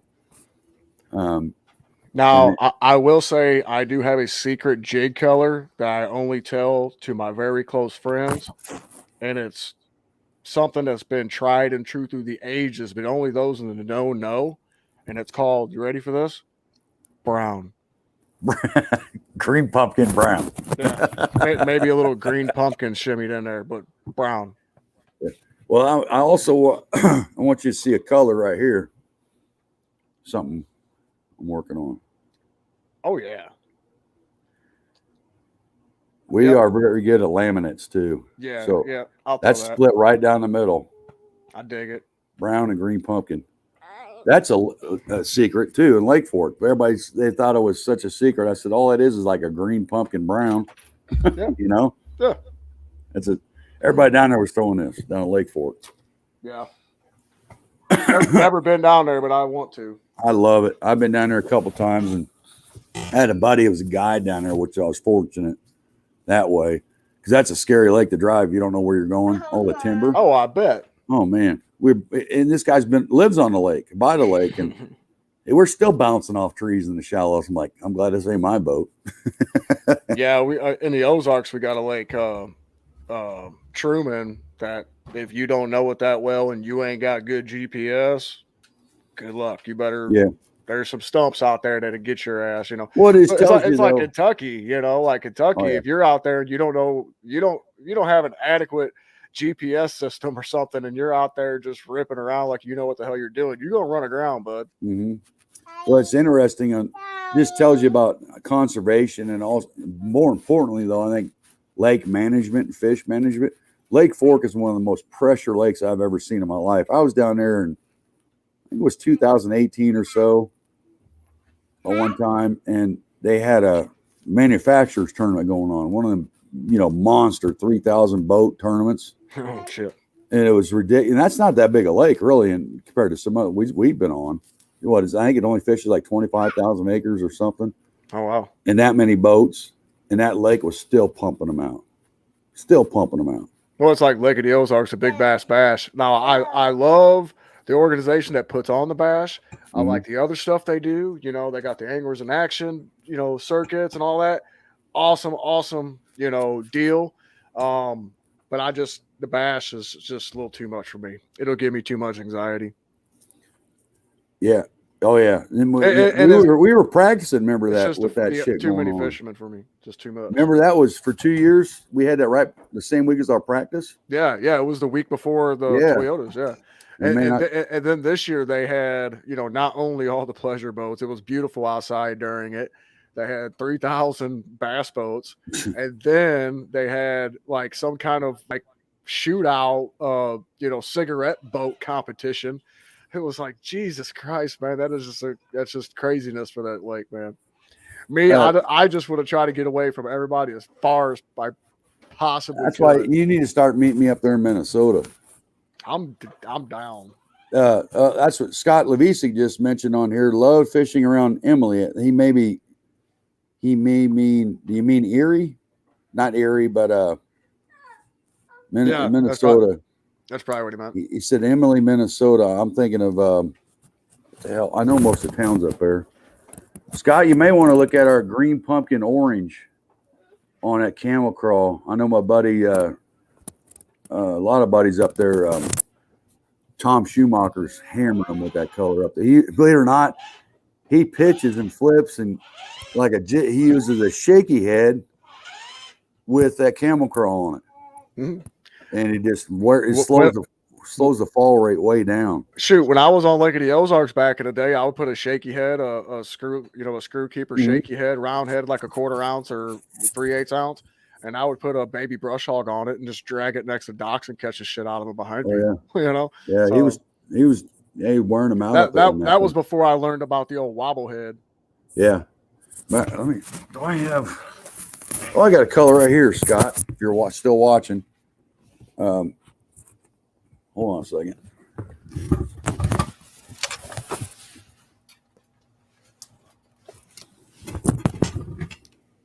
If you guys are watching, your guys, they're up in the North Country. Lake crawl. Look at our orange stuff. You'll see it on the website. I do. This is by far their favorite color up there. Yeah, no, that color's badass. It's kind of like the fire crawl and the jackhammer, Right. But that's Scott. That color right there in our what? Our camel crawl, right there. That'll be money up there up north, buddy.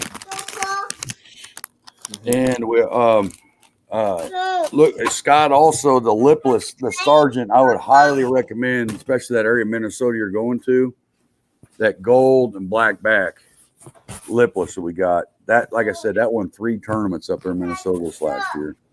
It's catching pike, it's catching walleye, it's catching everything up there.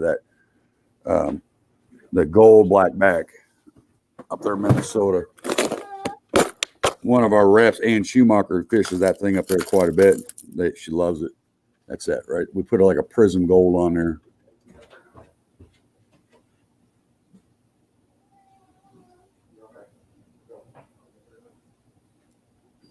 Zachary, where you at, bud? I see your comment on her, Zachary. Said that lake will smoke them on any lake. Where you at? Oh, goodness. I had a comment by Zachary. I don't know how to pronounce his last name. It's like Gotti. And about that color of orange, I think. I didn't know where he's at, but. Yeah, Zach. Pontoon Beach, Long Lake. Where? Oh, yeah, he's down by me. Cool. Yep. I mean, hey, shoot, Zach, I might have a pack of those around here. I'd have to look. I'm pretty sure I do. If not, two or 3 packs. Oh.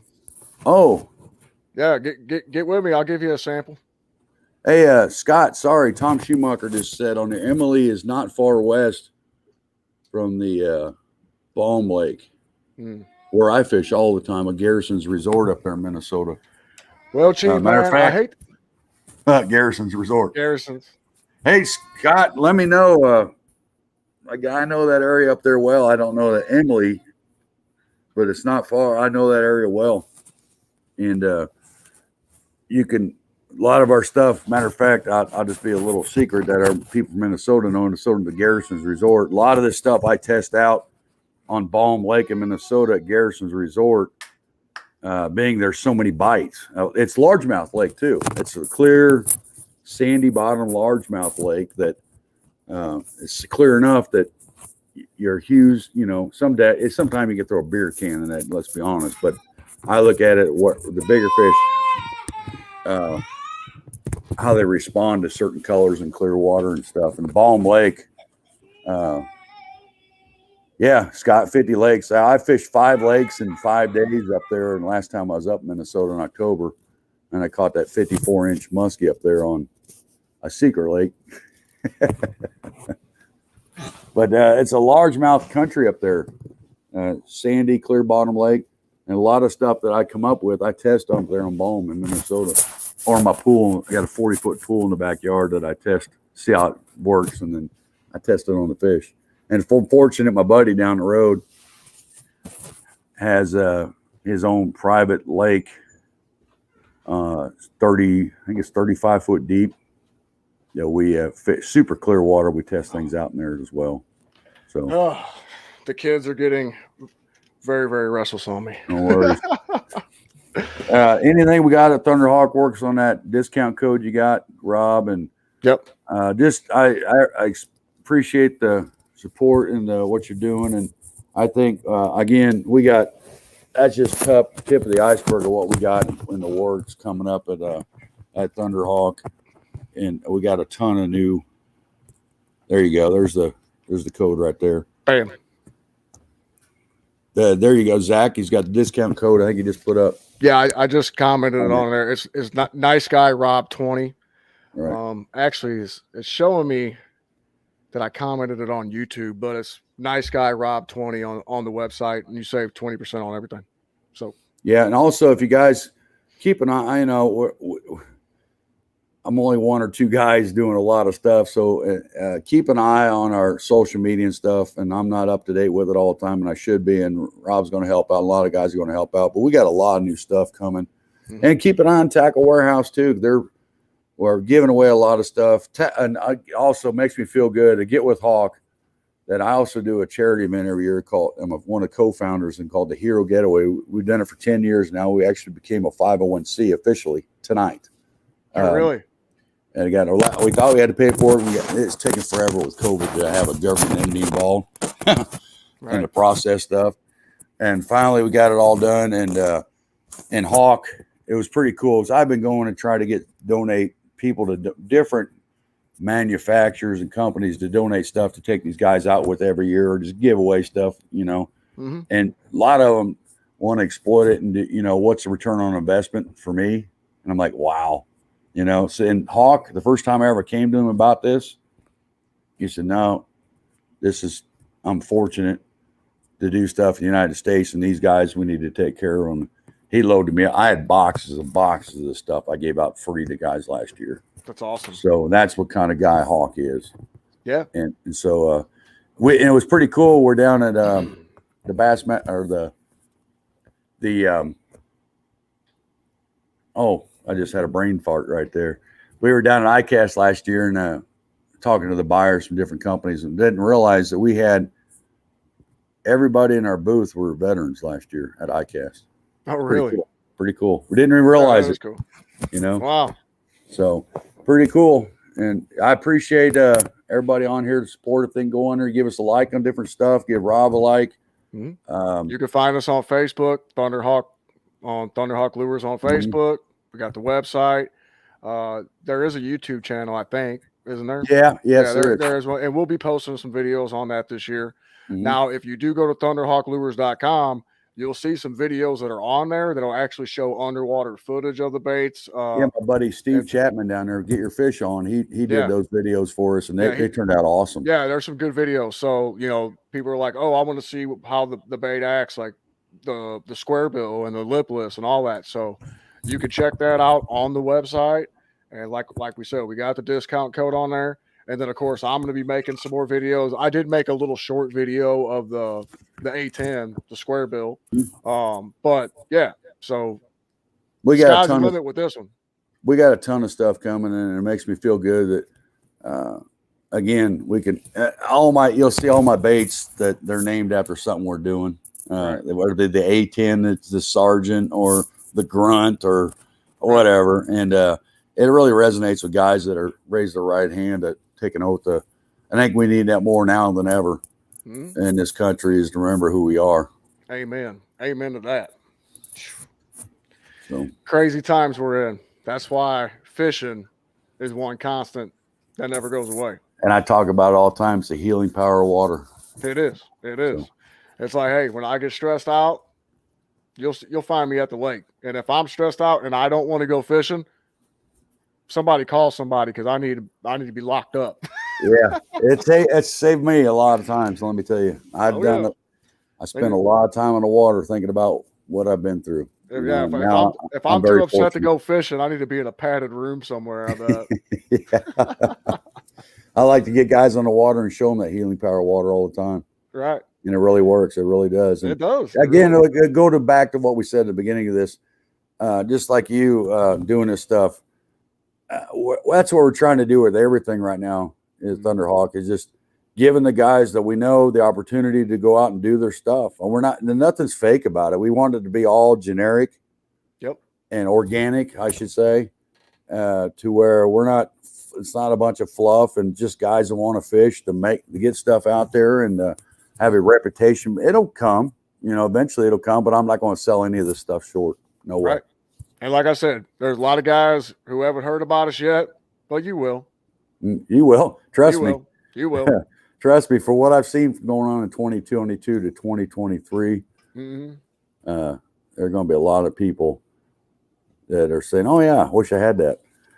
Well, brother, man, I hate to cut this short, but Hey, no, we've been on here a while, buddy. I don't know how long we've been on. Oh, hour and 45 minutes. Hey, that's all right though. Hey, we got to talk fishing and life. What else is there, man? That's all I'm saying. But I got a 2-year-old I got to put down, and 6-year-old got school tomorrow, so we got to get ready for bed. He's back down here again. I keep trying to put him up in front of a movie up there, but he ain't having it. If you guys can't tell, he's daddy's boy. Yep. Well, thanks, they both are. Scott, thanks, Zachary and Uncle Steve, and all you guys are supporting it. I appreciate anything you can do. Even if you don't like our stuff, we still appreciate it. Yeah, absolutely. Well, Chief, I do appreciate you for being my very first. Hold on, brother. Hold on. Here, hold on. I'll let the big boy go to bed. Yeah, I do appreciate you for being my very first guest, brother. I was actually supposed to have my first episode last night, but we couldn't make it happen. So, and maybe we can go to one of those infamous power plant lakes there this winter in Illinois. There's a couple of them that are pretty badass, and yeah, there's a couple of them that I know all right. So my next big one, I can't disclose where I'm going to be, but I will be in Florida. We just booked it. I'll be in Florida in February filming our new baits down in Florida. I hate that I got to go south in the winter. Yeah, that sucks, man. I'll just feel so bad for you while I'm up here freezing my nuts off that you're down there catching giant southern strain largemouth bass. Yeah. Looking at alligators and shit. I love alligators. Sounds like a bad deal. All right, man. I got to go. All right, brother. Well, you have a blessed night. All right. And you are the man. And y'all stay tuned for some Thunderhawk lures because we're just getting started. Yep. All right, buddy. Have a good one. You too, buddy. See you. All right, everybody. That's it for the very first podcast. We have a lot more stuff coming. Short list of people for the next 2 weeks. I have Mr. Alan Gray, tournament director with Major League Fishing, going to be on next week, either Monday or Tuesday. We're still trying to figure that one out. Then I have Mr. Mitchell Webb, National Professional Fishing League Pro. He's going to be on with me. That's one of my homeboys.